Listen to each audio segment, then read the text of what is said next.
29 ডিসেম্বৰত অনুষ্ঠিত হ'ব টেট নিযুক্তি পৰীক্ষা। মাধ্যমিক পৰ্যায়ৰ শিক্ষক পদৰ বাবে প্ৰথমবাৰলৈ হ'ব এই পৰীক্ষা। মুঠ ৯,৭17টা পদৰ বাবে অনুষ্ঠিত হ'ব এই পৰীক্ষা।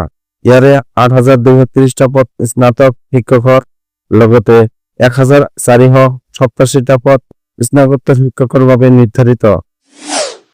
বিষয় অনুসৰি সম্পন্ন হ'ব এই নিযুক্তি প্ৰক্ৰিয়া। শিক্ষামন্ত্ৰী ৰণোজ পেগুৱে জনালে এই কথা।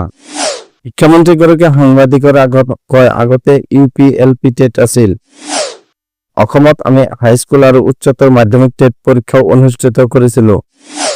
এইবাৰ আমি সিদ্ধান্ত গ্ৰহণ কৰিলো যে আমি দুটা পৰীক্ষা অনুষ্ঠিত নকৰো। কাৰণ টেট পৰীক্ষা পতাৰ পাছতো আমি আকৌ এটা নিযুক্তি প্ৰক্ৰিয়া কৰিব লাগে। সেয়েহে দুটা নকৰি দুয়োটাক একলগ কৰি স্নাতক শিক্ষক আৰু স্নাতকোত্তৰ শিক্ষকৰ বাবে টেট নিযুক্তি পৰীক্ষা অনুষ্ঠিত কৰাৰ ব্যৱস্থা গ্ৰহণ কৰিছো। প্ৰায় ৯,৭17টা পদৰ বাবে অনুষ্ঠিত হ'ব এই পৰীক্ষা। অহা 29 তাৰিখে পৰীক্ষা অনুষ্ঠিত হ'ব। ইয়াত আমাৰ যিমান পদ খালী আছে সিমান প্ৰাৰ্থী উত্তীৰ্ণ হ'ব। মেৰিট লিষ্টত যিসকলৰ নাম আহিব তেওঁলোকে প্ৰত্যক্ষভাৱে নিযুক্তি লাভ কৰিব। নিযুক্তি প্ৰক্ৰিয়াৰ বাবে বেলেগকৈ পৰীক্ষা অনুষ্ঠিত নহয়। টেট নিযুক্তি পৰীক্ষাত অৱতীৰ্ণ হ'বলৈ madhyamik.assam.gov.in ৱেবছাইটৰ পৰা লাভ কৰিব এডমিট কাৰ্ড। 15 ডিচেম্বৰৰ দিনৰ 11 বজাৰ পৰা এডমিট কাৰ্ড লাভ কৰিব পৰীক্ষাৰ্থীয়ে।